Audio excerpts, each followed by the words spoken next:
There we go. All right, we'll give it just maybe one more minute because I see people jumping in. I know the transition between meetings can sometimes catch us, so let's do that, and then we will jump in and get started.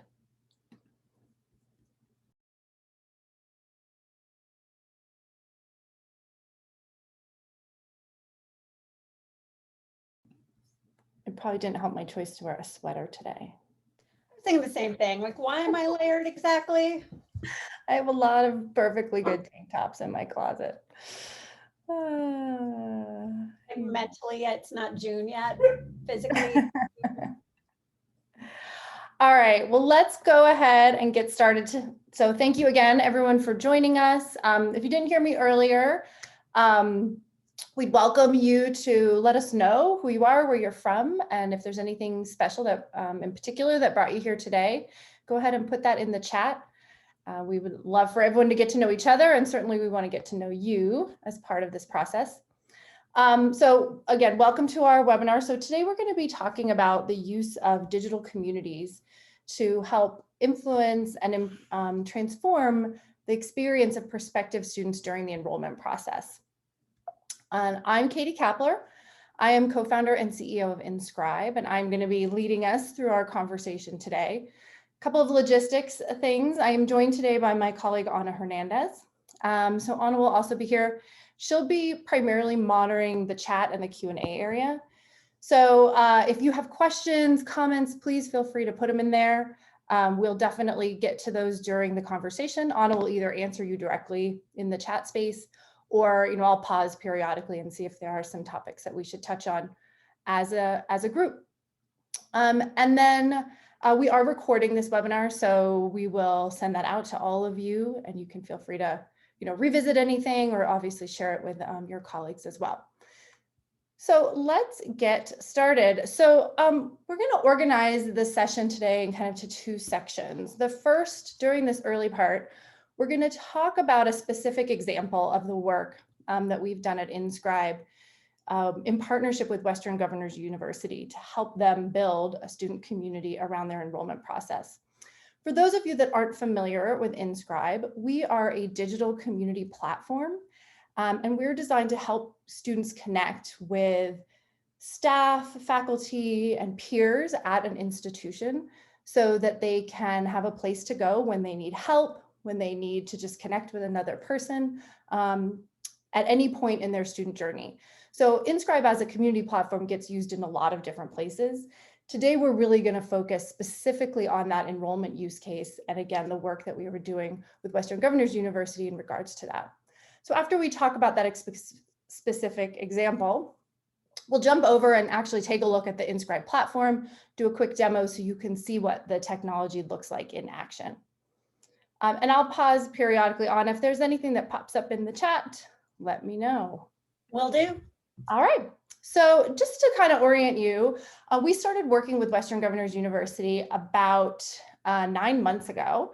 And we did that in partnership also with WGU Labs. So if you're not familiar with the Labs organization, they are a research arm of Western Governors University that helps analyze the impact and value of various technologies in education that are being used in the market. So the three of us got together, and we wanted to evaluate the use of Inscribe for the students at Western Governors University. And we decided to really focus on the enrollment space.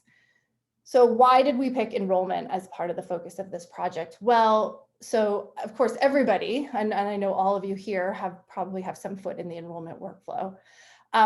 Enrollment itself for those students who are applying, it's a process that is really stressful. It's a huge decision that students are making, and there are various aspects of the process that can be kind of confusing. So it was definitely a place where we felt like prospective students have a lot of questions, they're seeking a lot of answers, and there's an opportunity to kind of get in front of them in a new and innovative way. The other thing that we know about the enrollment experience is that it can often be a little bit lonely. But in fact, if you're able to establish a connection with prospective students, a really meaningful connection that helps them establish a sense of belonging, with your institution very early on, you can actually influence both that student's perception of the process and the institution and the likelihood that they will both matriculate and succeed in their education. So there was this opportunity for community to have a positive influence on the student's experience and maybe improve the outcomes of the enrollment process altogether. And then at WGU specifically, they have to accomplish all of their goals around enrollment 100% virtually. And I'm sure that's not the case for everybody on this webinar today, but in fact, after last year and the fact that so much was happening at a distance, I think what we heard was a lot of institutions are starting to think about this and coming to the realization that, on-campus visits and having everything being done in person, or at least large aspects of the process being done in person, is probably not realistic for them going forward. And they're also seeking other virtual ways to accomplish some of this work. So, altogether, it looked like here's a place where there's need, a place where we can have impact, and the virtual concept really applies. So to start the process, we talked to a lot of people. So we wanted to understand, for those prospective students, what are they looking for out of an experience? And at the institution itself, what did they want to get out of this? So we really think about what's the purpose and what is success going to look like in these communities? And what we heard both from the WGU applicants and we've heard in other places is, first of all, this is no surprise to anybody. Students want to be able to get help when and where they need it. They don't want to be bound by specific hours that folks are available. They don't want to have to send an email or make a phone call and not be able to reach somebody. So the flexibility was really important to them.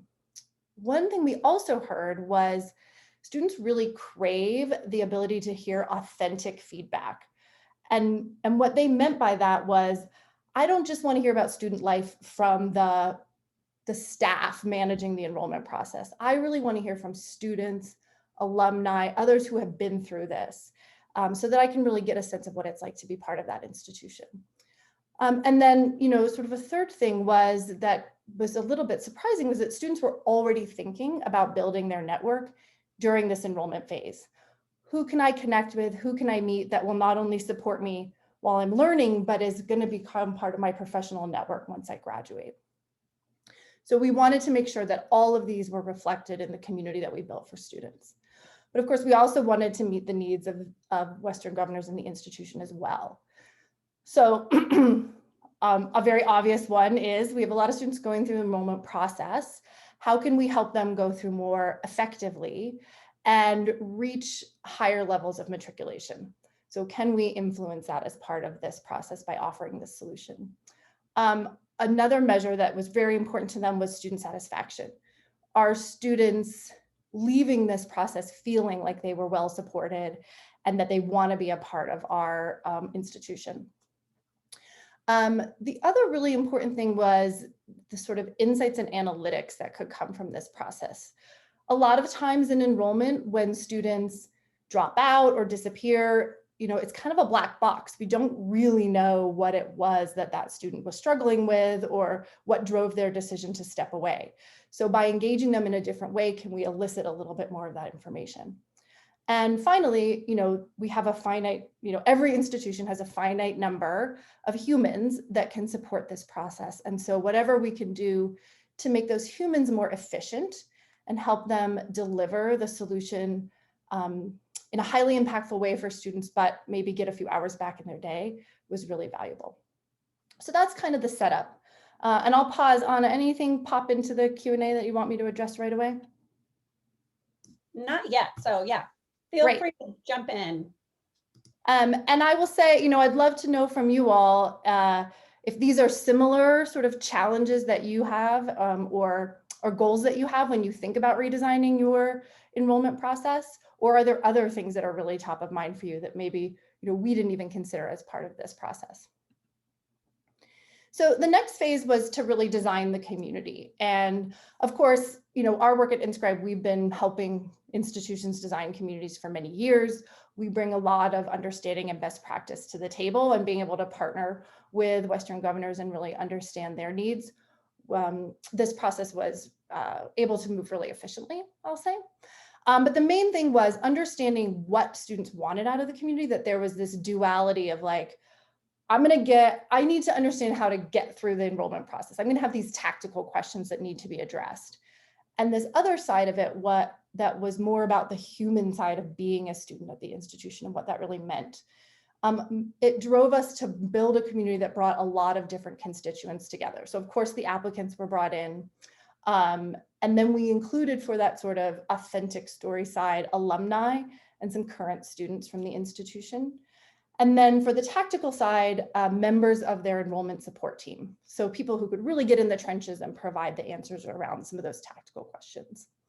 The other thing that was really important, and this is just part of what Inscribe brings to the table, is that as conversations took place in the community, we were able to effectively tag them and store them. So if another student came along and had the same question, they could actually find that question and answer right away, and they didn't have to repost something to the community. So that obviously helps with the efficiency of the chat team. And we think about it as your community is almost like a living FAQ that is constantly growing and updating over time, and helping you build out your knowledge repository for future learners who may come your way. The other side of the community was really, what are we going to have in there? What are going to be the topics and spaces for conversation? And again, kind of going back to that duality of purpose, we created spaces that were specific around getting help. Questions around transcripts, which were very, very popular. Questions around financial aid, things around transferring credit or prior credit. Those were some of the really popular topics that came into the community. Then we also created spaces for students to just, prospective students to just connect. So what we got there were a lot of questions around, here's my personal life situation. I'm working, I'm a parent, I'm thinking about this degree and how do I fit it into my life? And they could get answers from students who had very similar backgrounds or experiences, who would share their own experiences and kind of help those prospective students start to see themselves in the institution and understand that they're not the only one that may be coming in with some of these challenges or opportunities, and there are others there that they can connect with that can help support them there. And then the last place was really creating space for alumni, and that was great because alumni could share not only here's the story of what my life is like at school, but here's what I then did with my degree.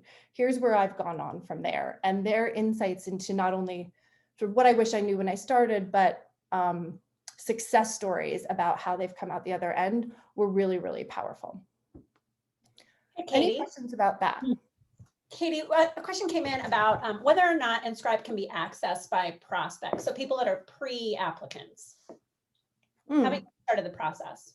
Great question. And yes, absolutely. And we'll look at that in the demo.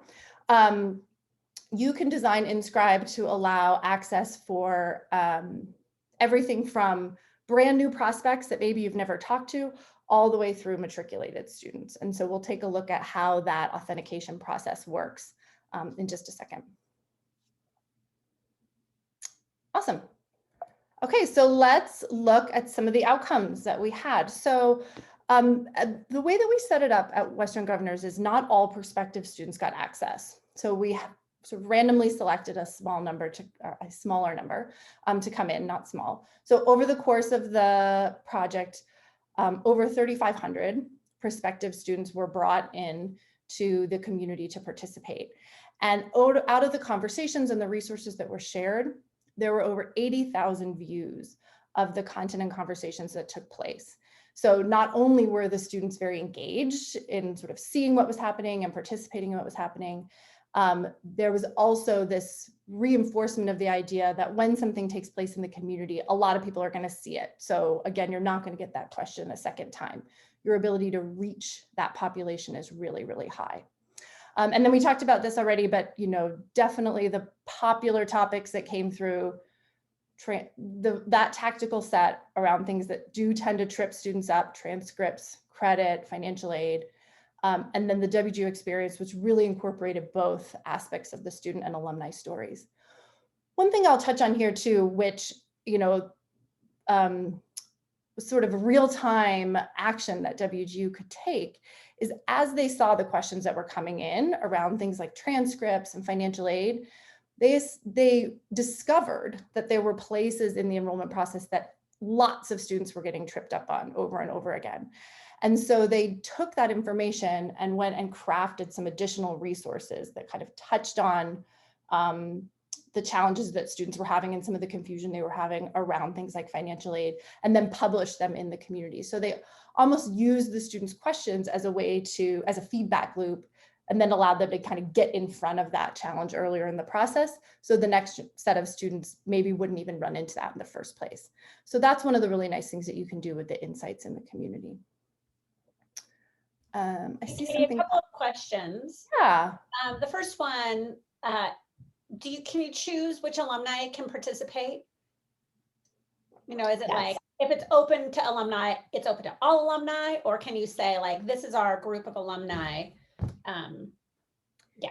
You can choose. And that's same with the student population. And that's very much what, you know, all of our, you know, I'd say the vast majority of the partners that we work with in this type of environment, they'll, you know, might pick student leaders or people who are active in the alumni community that they know will have a positive influence on the community.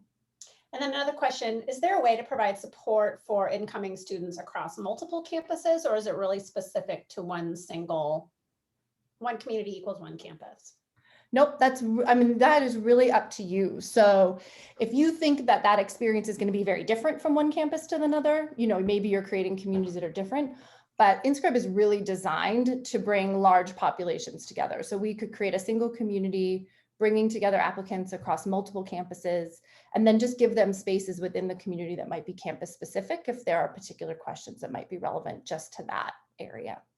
And that, I think that'll make a little more sense when we look at the demo as well. Anything else? That's it for now. Awesome. Okay, so some exciting numbers that came out in terms of the outcomes. One thing that was really cool to see was that the students who were actively engaged in the community were more than twice as likely to end up matriculating. So there was this connection between students who participated, posted, logged into the community to view content, and their desire to actually matriculate and enroll at the institution. The other thing, and we talked about was very important, was the level of student satisfaction. So I'm not sure if everyone's familiar with Net Promoter Score. It's one way to measure an individual's satisfaction with a process or a technology. And in WGU's case, there was a 9-point improvement for the students that were participating in the community in their Net Promoter Score. So not only were they kind of moving through, but they really enjoyed the process and felt like there was benefit there at the end of the day.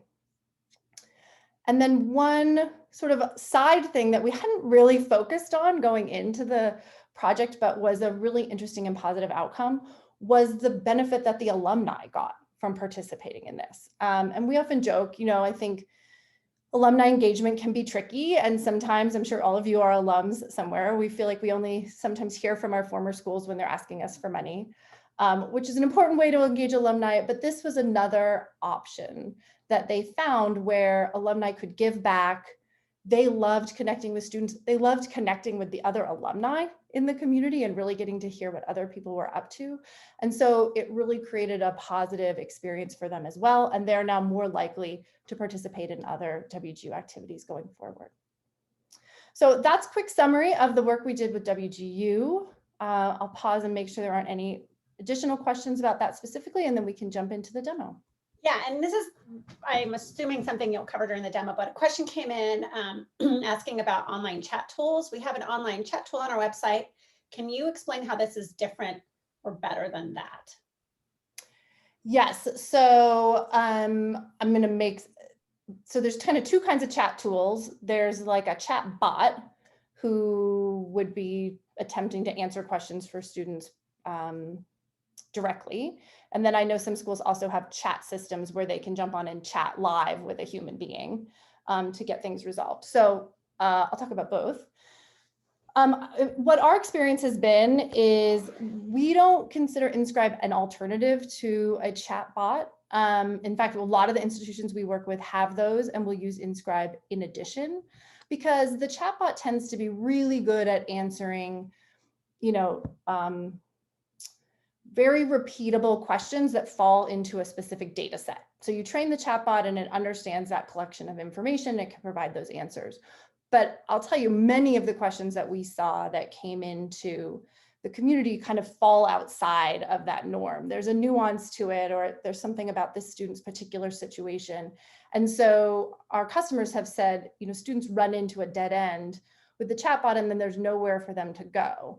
And so what they'll do is they'll create integration points between that chatbot and the Inscribe community.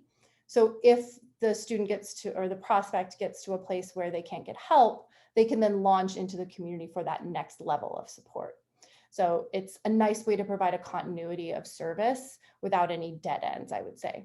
The other side of that, honestly, is that the chatbot doesn't really bring the human element to the table. So all that stuff around student stories and alumni stories and really feeling that sense of connection with other human beings on campus, and like, I'm already getting to know people that are going to be there when I show up, and the confidence that that brings a student, you really can't recreate that with a chatbot. If we're talking about a chat tool, I mean, there's some similarities there in terms of our ability to integrate with chat tools and things like that. But those, with Western Governors, they have folks manning the chat team, and it's just not as scalable for them to have to answer all of those questions one-on-one. Being able to front load those questions in a community and get some of them answered there before they talk to a human being was really a positive experience. So I answered 2 questions. Hopefully I caught the one that they were going for. Anything else there, Anna? And I think you're good. All right. So let's jump over and take a look at Inscribe. So I know there was a question about signing in and authentication, and so that's great because we're going to talk about it right out of the gate. And that's really the first thing that you'll want to decide is how open do you want to make the community, and how are people going to authenticate in? In the case of Western Governors, they have an enrollment portal. So students had already created accounts with WGU, and then we had done a single sign-on integration with that portal, so students could access the community directly from that experience. And so if that's something that you also have on campus, that integration is possible and we can do it there. And then it's one set of credentials, and you can track data about that student in lots of different ways. But I know not everybody has that. And so generally what we would do in that case is we would integrate into your website, where students are probably going to discover and fill out some, learn about the enrollment process and fill out some information. And then when they come to the Inscribe community, you have a couple of options. And what we're looking at here is an example of an Inscribe community that has been made publicly visible. So I'm actually not signed in, but I can see the content and the information on the page. I can browse that information. So maybe I come here and I'm curious about transcripts. So I'll start searching for transcripts, go to that area and find the content relevant to that. But if I actually want to start or initiate a conversation, then the system is going to prompt me to create an account or log in. And in the case of these prospective students who don't have any account with you at all, we can allow them to use a social login to sign into the platform. So I'm going to use Google, and that'll authenticate me and put me into the product. Now, couple of things to keep in mind. That's totally optional. So you can choose to have your authentication be 100% controlled by your systems and everybody has to SSO in, or you can opt to have some aspects of it be publicly visible and allow for that social login approach. The other kind of interesting thing about that is it is another way to capture prospective students and their contact information. So if they're coming to you, they're curious about the community, they log in, you now have their name and email address and an opportunity to follow up with them in other ways. We could also do integrations with your CRM to push that information to you so it becomes, part of your existing data repository. But now that I've logged in, I'll just do a little orientation here so we can see. So this is a demo community that we built. We're in our university and an enrollment community. So you can see that a lot of the community is organized by topic area, and we've kind of gone down that same path here where we've created topics that are really about belonging and social connection, connecting with students, maybe getting students, prospective students even to just tell us a little bit about themselves and where they're coming from. And we've mixed that with topics that are more on that tactical side. So things around financial aid and transcripts. And then we have a space down here for alumni voices. So the topics are totally customizable. We can work with you to kind of fill out the ones that are relevant to you, but having the opportunity for both of those types of experiences in the community is really important.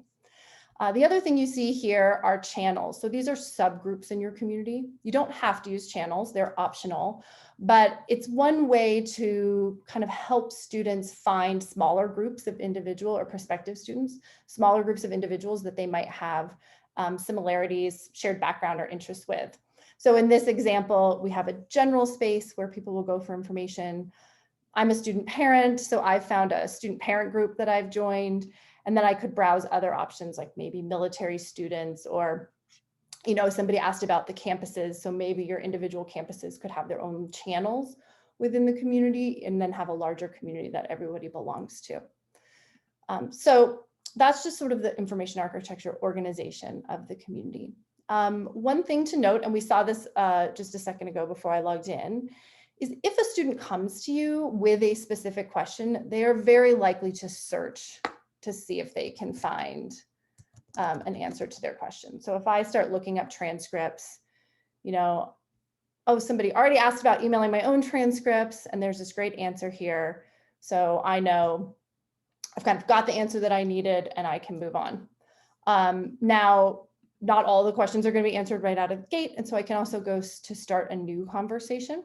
So I'm going to post it in here. And let's say I do have a question about the transcript process. So as I start to type, I cannot talk and type at the same time. It's like my worst, not my superpower. You'll notice that something popped up below. So this is Rosie. Rosie is the AI system that lives within the Inscribe communities. So our communities are designed to be very human first, to allow students and prospective students to see who's answering their questions, see who's engaging with them. But we know that humans can't do everything. And so Rosie is designed to help scale and streamline the activities that are taking place in the community. And in this case, what's happened is, just in case that prospective student did not search for something, you know, she's going to recommend answers to that individual to see if there's something there that can already help them. So again, from the prospective student's perspective, we're trying to get you to a resolution as quickly as possible. From the institution's perspective, if I've answered this, let's not try and answer it a second time. So I'll just put some info in here. We'll pretend I need to post a new question. And of course, you can bring in images and videos, links to other websites. This, I think, is also an important feature, which is how the student is posting to the community. Now, by default, when a student posts or a prospective student posts, it's going to be visible to all the members of the community. But that's not every participant is comfortable kind of putting themselves out there right away. And we want to encourage people to participate on their own terms. So we also allow them to post anonymously. I will say anonymous is anonymous to the other members of the community. It is not anonymous to the moderators of the community. So you will always know who that individual is, what their name and what their email address is. So not 100% anonymous. And then the third option would be to post just to the moderators. So I'm going to post essentially privately to the folks that are running and managing the community, so that just they can see that conversation. In this case, I'll post it to all the members. Now, that conversation has been posted. It's now visible to everybody, and the members of the community now get an email notification that somebody has posted in the community.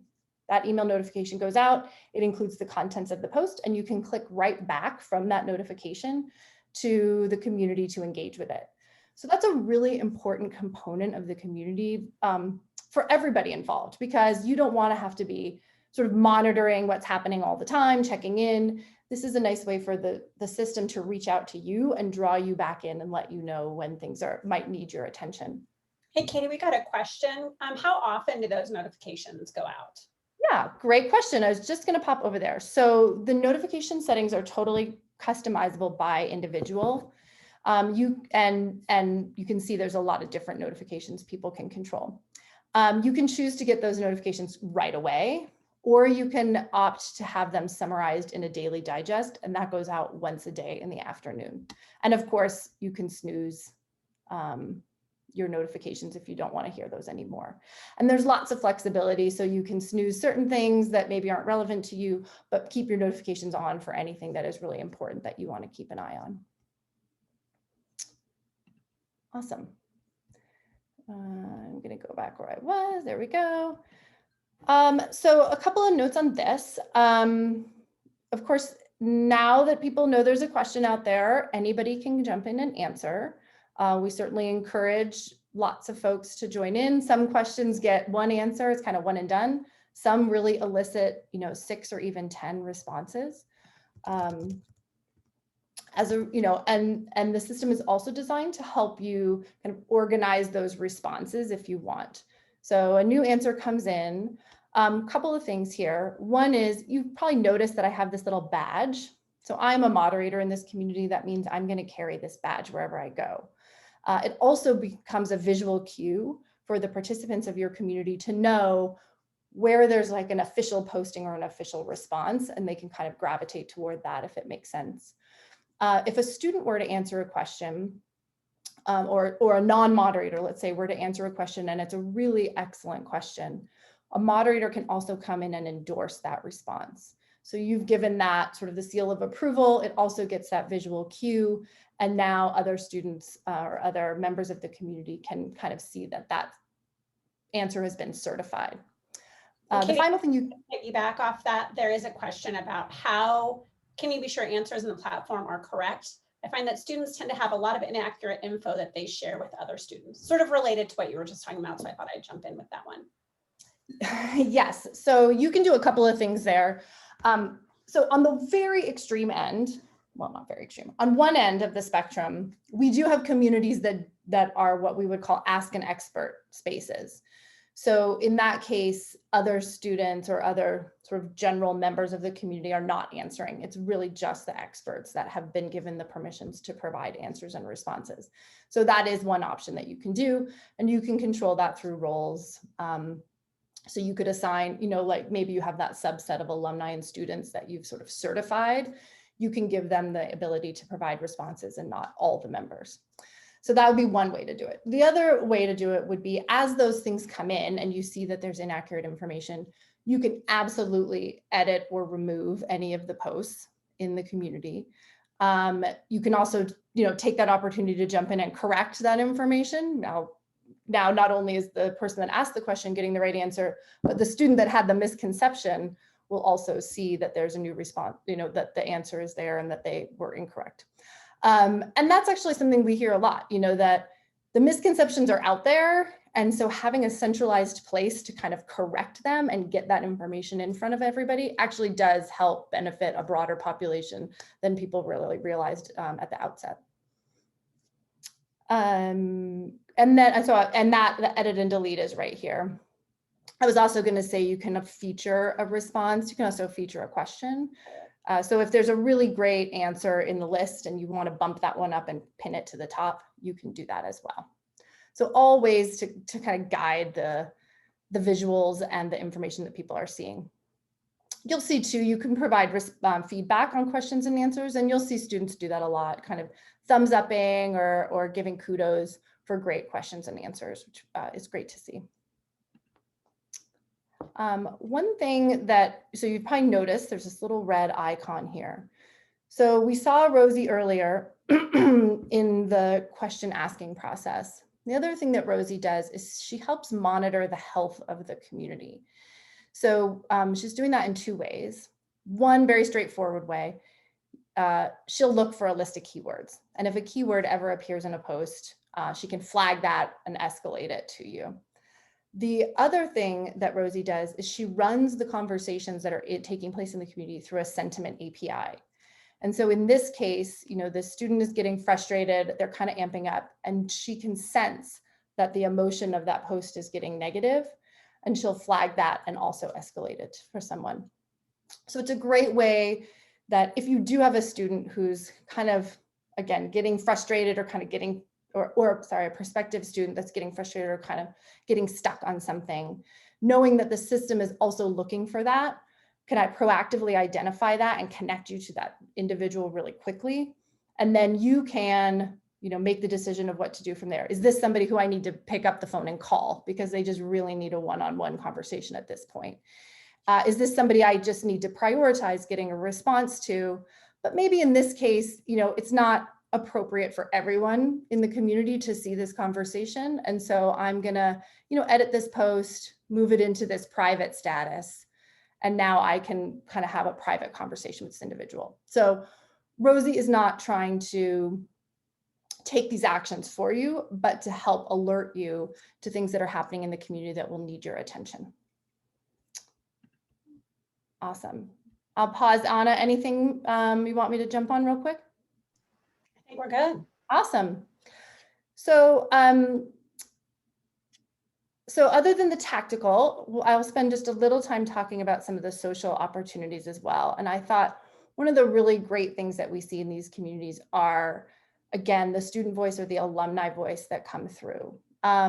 Here's just an example of what could be done, which is highlighting individual alumni and the work and the stories that they're doing, and also giving students the opportunity to connect with these, giving prospective students the opportunity to connect with these individuals, maybe before they've even joined the institution. So you can tell individuals a little bit about your alumni. Of course, the alumni can jump in and share their own personal voice and stories, and we'll look at an example of that in a second.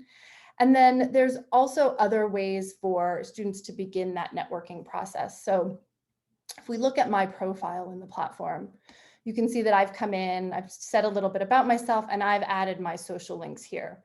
So if you want to encourage students to kind of build this professional relationship, anyone in the community can provide this access. And again, it's a way for those students to start to build those solid relationships that they're going to rely on even before they set foot on the campus. While we're in the profile, I'll point out a couple of other things. The profile is a great way to understand how individuals are using your community and what types of actions they're taking. We have a reputation system that's built into the platform, and it's designed to promote and encourage, obviously, people's participation and activity. And we look at it across 3 lenses. So who's really initiating conversation and discussion in this space? Who is helping to answer or support other people in the community? And then who is really viewing the content that you're posting? So this area, this good listener space, is something that we think gets overlooked quite a bit. But if you're taking the time to push out information through the community, you want to know that the students you're trying to reach or the prospective students you're trying to reach are actually consuming that content. And so you can see individuals and whether they are actively consuming that information.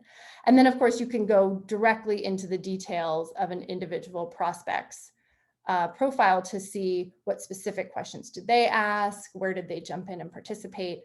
So it can become kind of a partner in the work that you're doing around an individual student. If you're curious about whether that student has gotten stuck or where they were getting stuck in the process, you can jump into Inscribe and take a look. And then you can see, oh, this prospect had 7 questions about transcripts. That was clearly a challenge for them.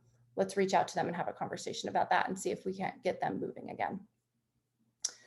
The system has, of course, analytics built into it. So here's your member dashboard. You can see all the individuals, and here's where you would make some of the changes to the roles and rights if you wanted to for individuals. And then from an analytics standpoint, demo community analytics are never very interesting because there's not enough people in there participating, but you can see, what's happening in the community day to day in terms of your membership, who's coming in, are there peaks and valleys that you're seeing, and do those seem to correlate to something else that's been going on? what are they actually doing in the community? So are they asking questions? Are they sharing information? Are things getting responses? And then where are those views coming in? How active are people in consuming the content that's being generated? You can also see who is most active, and you can see what content has been most active in the space. And then you can download all of this data and take it with you, combine it with data from other systems, or use it to, run other analysis as well. Awesome. One thing I sort of skipped over, but I will just touch on, is that Inscribe, sort of the heart of it is the conversation space and the Q&A space, where a lot of that iterative engagement would be taking place between you and your prospective students. But we also have a resources area. The resources area is really reserved just for the moderators of the community, but it's a place where you can generate a more curated set of assets, videos, content, articles, links to other documents and systems that help address some of the questions that your prospective students are going to have. So here's a couple of examples, but it's just a great way to kind of provide a richer set of assets that you think will help the students, the prospective students along the way. Okay, I'm going to pause and see what additional questions we have, comments, concerns. Can you talk about how much time is needed for moderators to manage these communities? Yeah, so communities are in a lot of ways can be very self-managing. And what the partners that we work with will tell us is, because the folks who are moderating the community are the same ones that would be answering these questions in other ways, let's say through email or phone calls, it actually is more efficient in their day to do it in this space than to do it consistently sort of in that one-on-one modality. What we hear back and from most people is it's about a 40% reduction in time spent on those types of transactional conversations like email and phone call, because they're being consolidated in a space like this. And we have communities that have, obviously you saw from the WGU example, thousands and thousands of participants in them. But because the responses and the answers are happening in this central location, you really don't see an increase in the amount of time, even as you add additional participants. Really stays very consistent, or even becomes less over time as your knowledge repository builds out. And how about, do you have any partners that are using federal funds or grants to pay for Inscribe? We do. So I'm not the expert on that on our team, although I know Fred is here in the Q&A space or in the chat and might be able to provide some insights into that. But yes, we have a number of institutions who are using a variety of federal funds, whether it's Title III or CARES Act money to help cover the cost of this, even to accreditation standards type things. And we can help kind of, we have language that we've used with other partners to get those grant approvals in place or get the grant applications processed, so we can help with that as well. Anything else, Anna? You've gotten them all. Awesome. Okay. So, this is just a quick overview of Inscribe as a platform, and it's a very flexible system. You can really work with us to customize it to the specific needs and goals of your institution and university. And it's something that is just a very natural experience for anyone that you're working with, whether it's prospective students or current students or alumni. This concept of kind of coming together and sharing information and ideas is something that we just see over and over again, that they will naturally gravitate to and appreciate having as part of their experience. I'll give you one sneak peek about something that is coming soon. We have a lot of work that we're doing around Rosie this year. So she'll be continuing to evolve and grow. And one of the things is that Rosie will start to provide more specific recommendations when questions come in about how to direct a student if needed. So you can see in this example, a student had a question about a transcript, and there's two things that Rosie was able to do. One, not only is she pushing answers back to the student, but she knew that this specific answer was the one that was most popular and most likely to help the student get unstuck. So some prioritization of the information that she's sharing. The other is that we've collectively trained her to know that this type of question sometimes needs to be resolved through a one-on-one conversation. So we'll have the ability to actually, what's the word I'm looking for? Integrate with more synchronous communication tools to allow for that transition to a one-on-one conversation if it's necessary. So maybe, you know, this transcript question would be great for the community, or maybe she just needs to connect with somebody to have that conversation. So adding more synchronous elements to the application as an option will be coming soon. All right, so before we wrap up, first of all, thank you everybody for attending. As I mentioned, this has been recorded, so we'll share it shortly. And then a couple of additional things. We do have another webinar this week. In this case, we'll be focusing specifically on the use of communities to support classroom Q&A. So a very different use case, you know, focused in the academic space. But if you're interested or if you know anybody, I think Anna's going to drop a link to that registration page into the chat for you. That's on Thursday, if I've got my dates right, at 2:30 Mountain Time.